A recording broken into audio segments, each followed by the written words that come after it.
In this video I will continue sharing tips and tricks playing 1v1 games on classic Risk map with these settings, which should help you highly improve your strategy. Don't put your capital in the place in which you would be only able to attack in one way, as your opponent blocking your capital by his capital will prevent you of capturing a lot of territories, so if you ended up putting a lot of troops to the capital which is capital blocked by your opponent, then you could immediately end up being in a visible disadvantage, so you will have nothing better to do but to take disadvantageous capital blitz roll when the right time comes.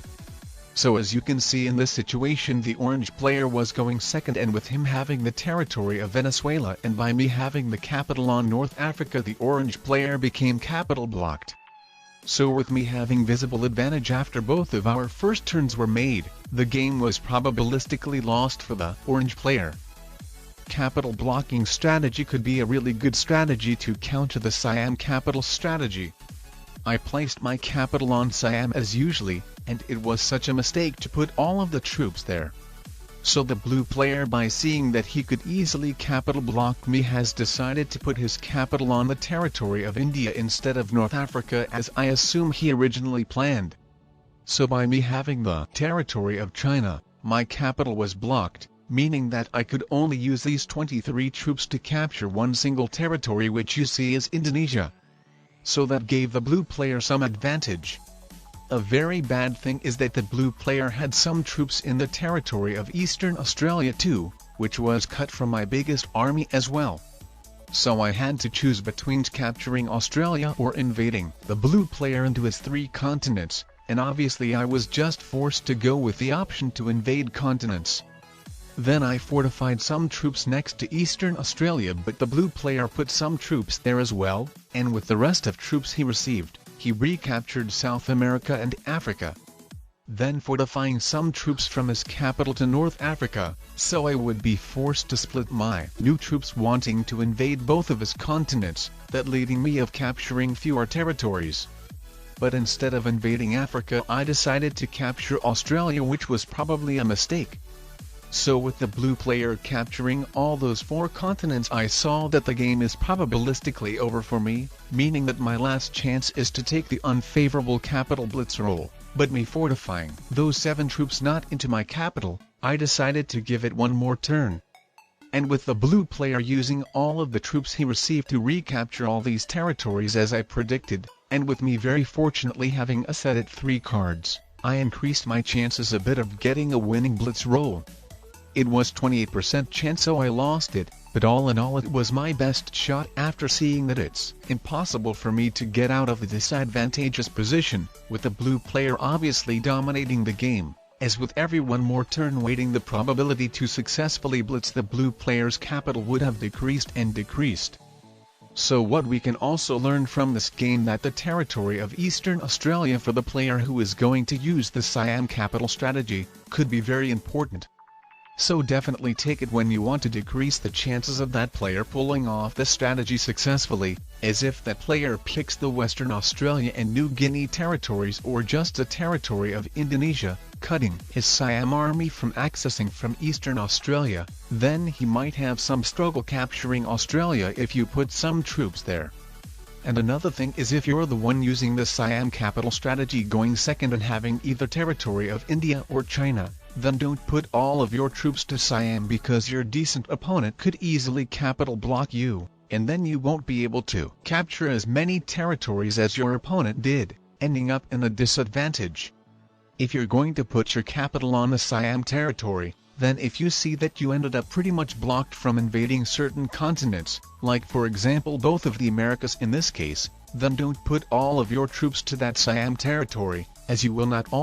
have the ability to capture a lot of territories if your opponent keeps your army blocked, but also you might struggle to invade some of the continents as well, and in case your opponent selected his capital to be on the Indonesia territory capturing Australia, then the disadvantage for you could be really immeasurable, so you could be immediately forced to blitz your opponent's capital. And the same thing could be with North Africa or any other territory, in which you put a lot of troops but with your opponent not unleashing it, not being able to capture or recapture a lot of territories and ending up in a disadvantage. If your opponent goes with North Africa strategy, then with you either going for Siam or Indonesia strategy, it could be very good to have some more troops in or next to South America, as by you wanting to hold Australia, your opponent could try to balance you out by capturing and guarding South America. So it could be very good to add some troops in South America if you see that North African player could really be not very accessible of taking them down. So anyways, that you can see I in this game did, is tried breaking through both of the Americas, but it should have been pretty obvious that the chances for me were low, so I could have just added a few troops on the North America bordering territory and attacking into the continent just to not let the green player get 5 troops bonus, and then adding all of the rest troops to Siam, trying to blitz the green player's capital. And as you can see I still tried blitzing, though unsuccessfully as I didn't have any troops left. But if I hadn't wasted those troops on trying to invade South America, then I would have had much better odds to successfully blitz the green player's capital and have more troops after that attack left. So when you see that you ended up being cut from accessing certain continents, then you could consider splitting your troops. For example, to have 2 different armies which would be able to go to 2 different directions. But in overall, if possible, I would say that it could be very good to put all your troops to one big capital army when you're going second. In this case, as you can see, I'm going first, but what I want to say is look how good the territories selection was for me. I would have been able to easily invade any of the continents the pink player would have captured in case he had been going first. So try to be very wise with your territory choices, try not to become getting easily blocked. And the reason why I suggest you if possible to put all of your troops to one big army when going second is because your opponent possibly having his biggest army near, could immediately decide to blitz you, and with him getting a good blitz roll, it could become impossible or very hard for you to get your capital back. But if you want to put all your troops to one big army on Siam, then do it only if you're not that much blocked. And if you have picked either the territory of India or China, then definitely don't put all of your troops there because your opponent could really easily block you by placing a capital with a lot of troops near. As you can see in this case with me having the territories of China and Afghanistan, the green player put his capital with a lot of troops in the Middle East. So I ended up blocked, not being able to use my army to capture a lot of territories. Obviously, if you're going to put your capital in Indonesia or Siam, then don't pick the territories of India and China. By choosing them both, you totally isolate your troops from capturing a lot of territories.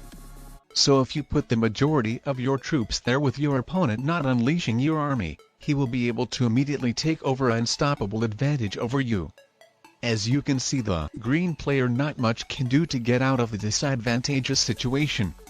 With me even receiving 16 troops, the victory is guaranteed for me as long as I don't leave too fewer troops on my capital. You could prevent the Siam player from capturing Australia by putting your capital in Indonesia, so then you capture Australia for yourself, as you can see the blue player in this game did. And in the second round I received 8 troops while the blue player 9, then in the third round I received 8 troops again, while blue even 10 of them, so the blue player obviously took over the advantage. Meaning that my last chance was to take the capital blitz roll, which actually wasn't as bad. It had 42% chance, so it could have really gone either way. So if you think that your opponent could possibly pick the Indonesia territory as his capital, then you could always have the plan B. As you can see in this game, I didn't know whether the blue player would go with the Indonesia or North Africa strategy, so I prepared to handle the situation by placing my armies in 2 good spots which would help me hold either South America or Australia depending where the blue player sets up his troops and capital. And what was most fortunate enough, is that my armies blocked both of the blue player's armies, so he ended up not being able to capture as many territories in his first turn. And then since he crushed my Siam army not having enough troops to properly guard his capital, I immediately took it from him, and with the blue player failing to recapture it, he just rage quit the game.